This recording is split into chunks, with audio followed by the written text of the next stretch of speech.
নমস্কার বন্ধুরা, welcome to my channel গ্লোবটেক। আজ 14ই ডিসেম্বর 2024। আমরা চলেছি দেওঘরের উদ্দেশ্যে। আমাদের ট্রেন ছিল 15235 দ্বারভাঙা উইকলি এক্সপ্রেস, হাওড়া থেকে। এই ট্রেনটি শুধুমাত্র শনিবারই হাওড়া থেকে ছাড়ে। হাওড়া দ্বারভাঙা এক্সপ্রেসের সময় সকাল 11টা 5 এবং যোশীডি স্টেশনে পৌঁছানোর সময় বিকেল 3টে বেজে 58 আমাদের ট্রেন প্রায় 1 ঘন্টা মতো লেট ছিল এবং বিকেল 5টা নাগাদ আমরা যোশীডি স্টেশনে গিয়ে পৌঁছাই। এই যোশীডি স্টেশনের বাইরেই আপনারা টোটো বা অটো পাবেন বৈদ্যনাথ ধাম যাওয়ার জন্য। মোটামুটি 100 থেকে 150 টাকা ভাড়া নেয় বৈদ্যনাথ ধাম বা টাওয়ার চক পর্যন্ত যেতে। এই হলো কার্তিকের রিসেপশন। হোটেলটিতে আপনারা লিফট এর সুব্যবস্থা পাবেন। এছাড়াও টাওয়ার চকের ঠিক সামনে আরও দুটো হোটেল রয়েছে, যেমন হোটেল যাত্রিক, হোটেল গণপতি। তো টাওয়ার চকের সামনে হোটেল নেওয়ার একটা সুবিধা হচ্ছে, এখান থেকে আপনারা সব রকমের গাড়ি পাবেন সাইট সিনের জন্য বা অন্যান্য জায়গায় যাওয়ার জন্য। তো এই হলো আমাদের হোটেল রুম। মোটামুটি ডাবল বেডরুম ঠিকঠাকই বলা চলে। এবং এখানে একটা দেখতে পাচ্ছেন, এখানে একটা আয়না রয়েছে, ওয়ার্ড্রব আছে, ঘরে একটা এলসিডি টিভি রয়েছে। এছাড়াও বাথরুমে ওয়েস্টার্ন টয়লেট, বেসিন, মিরর ও গিজারের সুব্যবস্থা আছে এবং 24 ঘন্টা আপনারা জল পাবেন। এই হলো বৈদ্যনাথ ধাম যাওয়ার রাস্তা। এই রাস্তার দুধারে আপনারা বিভিন্ন রকম সামগ্রীর দোকান পাবেন। যোশীডি স্টেশন থেকে বৈদ্যনাথ ধামের দূরত্ব প্রায় 7 কিলোমিটার। বন্ধুরা, আপনারা দেওঘর আসতে গেলে যোশীডি স্টেশনের জন্য ট্রেন হাওড়া, শিয়ালদা এবং কলকাতা স্টেশন থেকে বিভিন্ন সময়ের পেয়ে যাবেন। কোন কোন ট্রেন কোন কোন সময় আসছে এই যোশীডি স্টেশনে আমি এর বিস্তারিত আমার ডেসক্রিপশন বক্সে দিয়ে দেব। তো এখানে যেতে যেতে আপনারা দেখতে পাবেন মন্দিরের রাস্তাতেই প্রচুর প্যারার দোকান আছে। এখানে প্যারা কিন্তু 250 টাকা থেকে শুরু এবং 380-400 টাকা পর্যন্ত পাবেন।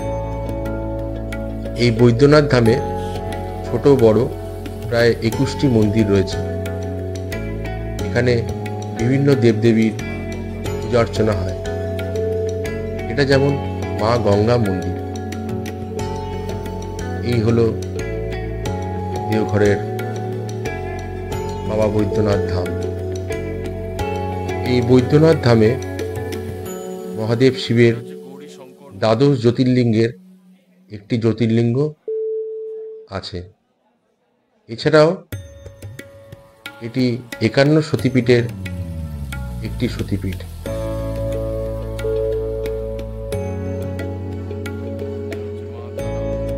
তো চলুন বন্ধুরা, আপনাদের এক এক করে সবকটা মন্দির ঘুরে দেখাই।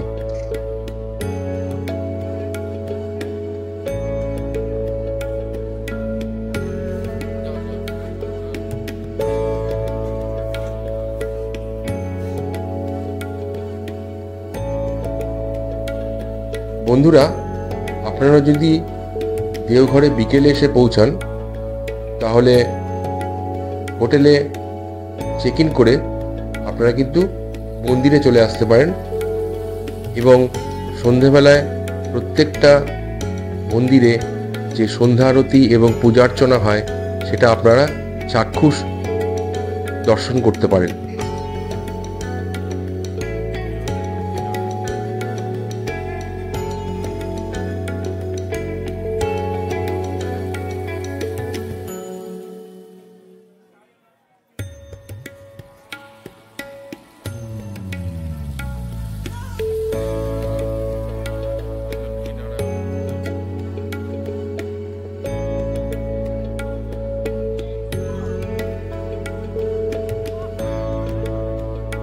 এই বৈদ্যনাথ মন্দিরের ঠিক উল্টো দিকেই রয়েছে মা পার্বতীর মন্দির।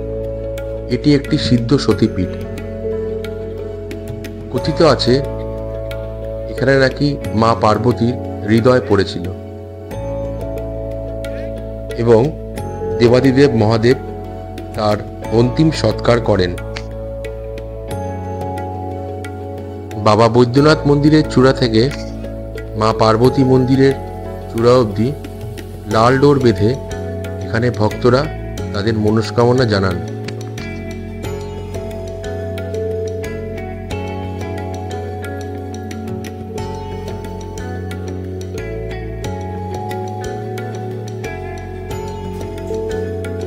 বন্ধুরা, এই বৈদ্যনাথ ধাম সকাল 6:30 থেকে রাত 9:30 অবধি খোলা থাকে।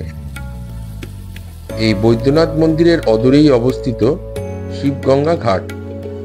সেখান থেকে আপনারা জল নিয়ে এসে বাবার মাথায় ঢালতে পারেন এবং রাস্তাতেই আপনারা পূজা সামগ্রীর দোকান পাবেন। সেখান থেকে আপনারা ডালি সংগ্রহ করে আপনারা পূজা নিবেদন করতে পারেন।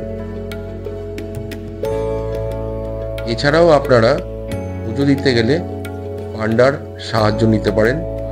এখানে পান্ডারাই সমস্ত পূজা সামগ্রী এবং ডালির ব্যবস্থা করে দেবে। এখানে মাঝারি মানের ডালি 551 টাকা এবং রুদ্রাভিষেক করতে গেলে 1151 টাকা ডালি প্রতি নেবে। এখানে বলে রাখি, পান্ডাদের দক্ষিণা কিন্তু আলাদাভাবে আপনার কাছ থেকে ওরা চাইবে, তবে এক্ষেত্রে আপনাকে ওদের সাথে দরদাম করতেই হবে।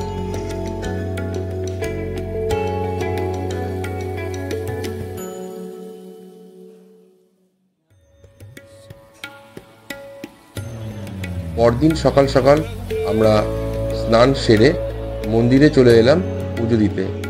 এখানে আমরা কিন্তু ভিআইপি লাইনে দাঁড়িয়েছি এবং ভিআইপি লাইনে আপনারা টিকিট করতে হবে। তার জন্য পার হেড আপনাদেরকে 300 টাকা করে দিতে হবে। ছোট বাচ্চা থাকলে তার কোনো চার্জেস লাগে না।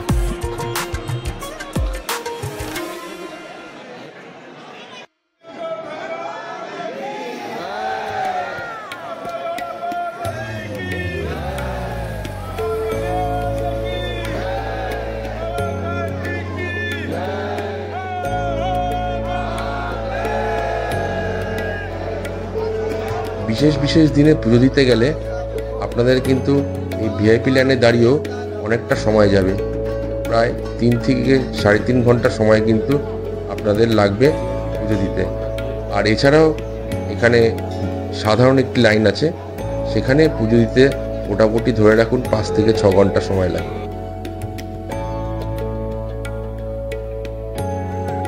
মন্দিরে পুজো দেওয়া শেষ হলে আমরা হোটেলে ফিরে সামনেই একটি রেস্টুরেন্ট থেকে দুপুরের খাওয়া দাওয়া সেরে নিলাম এবং বেরিয়ে পড়লাম সাইট সিনের উদ্দেশ্যে। প্রথমেই আমরা পৌঁছে গেলাম নন্দন পার্ক দেখতে। এই পার্কটি বেশ কিছুটা উঁচুতে অবস্থিত এবং এর উপর থেকে চারিপাশের দৃশ্যটা সত্যি মনোমুগ্ধকর। এই পার্কে রয়েছে বাচ্চাদের বিভিন্ন রকম খেলার উপকরণ।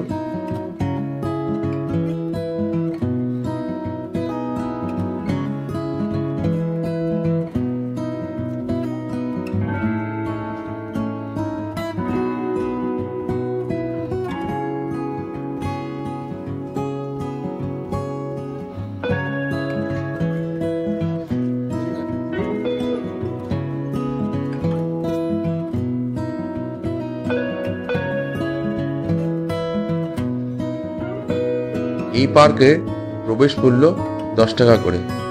যদি আপনাদের সাথে ক্যামেরা থাকে তাহলে আলাদা 25 টাকা দিয়ে টিকিট কাটতে হবে। বন্ধুরা, এই নন্দন পার্ক সকাল 8:30 থেকে রাত 9টা অবধি খোলা থাকে।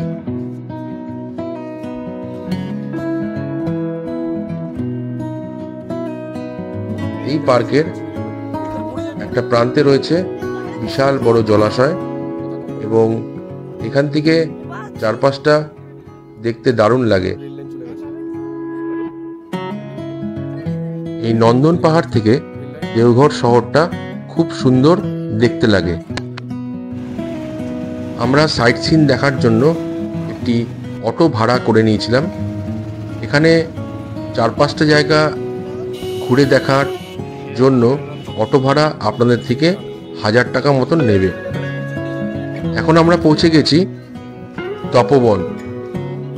এই হলো তপবন ঢোকার রাস্তা। এই তপবন ঢোকার রাস্তাতেই আপনারা অনেক জিনিসপত্রের দোকান পাবেন। এই হলো তপবন মন্দির। কথিত আছে এখানে নাকি শিবের দেখা পাওয়ার জন্য রাবণ তপস্যা করেছিল। এছাড়াও বিভিন্ন মুনি ঋষি যেমন বালানন্দ ব্রহ্মচারী এখানে তপস্যা করেছিলেন। আর এই জায়গাতেই নাকি রাবণ মহাদেবের সাক্ষাৎ পেয়েছিলেন। আমরা তপবনের মন্দির দর্শন করে আবার নিচে নেমে এলাম। এখানে প্রচুর জিনিসপত্রের দোকান আপনারা পাবেন। এছাড়াও এখানে খাবার হোটেলও রয়েছে এবং পার্কিংয়ের সুব্যবস্থা রয়েছে। তপবন পাহাড় দেখে আমরা বেরিয়ে পড়লাম ত্রিকুট পাহাড়ের উদ্দেশ্যে। এখানে রাস্তা কিন্তু খুব সুন্দর এবং মসৃণ।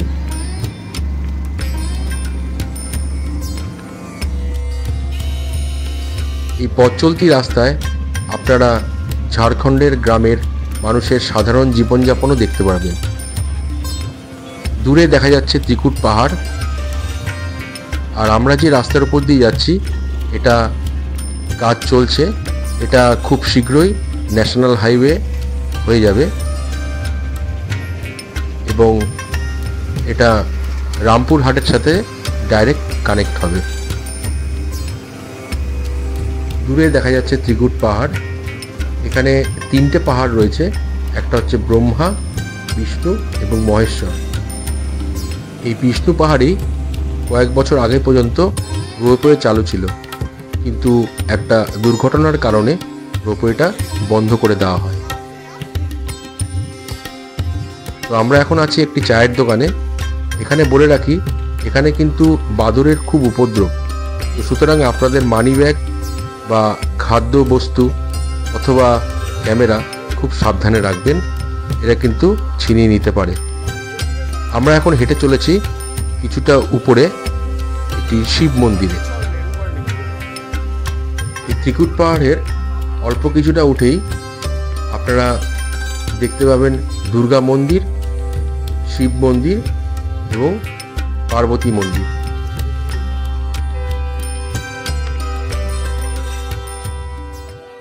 বন্ধুরা, এই ত্রিকুট পাহাড়ের উচ্চতা 2470 ফিট এবং এটি একটি ক্ষয়জাত পর্বত। এর একটা প্রান্ত থেকে ময়ূরাক্ষী নদীর উৎপত্তি। যেহেতু ত্রিকুট পাহাড় পৌঁছতে বিকেল হয়ে গেছিল, তাই আমরা আর বেশি দূর অবধি উঠতে পারিনি। তবে এখানে থেকে আপনারা গাইড পাবেন এবং সেই গাইডই আপনাদের ঘুরিয়ে দেখাবে। এরপর আমরা চলে এলাম নলাক্ষা মন্দিরে।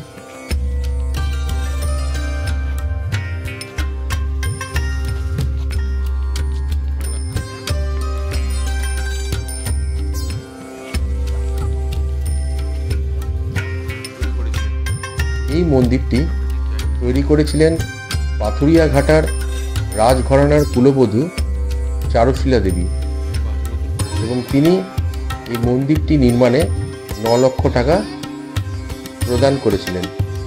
তো সেই থেকেই এই মন্দিরের নাম নলাক্ষা মন্দির।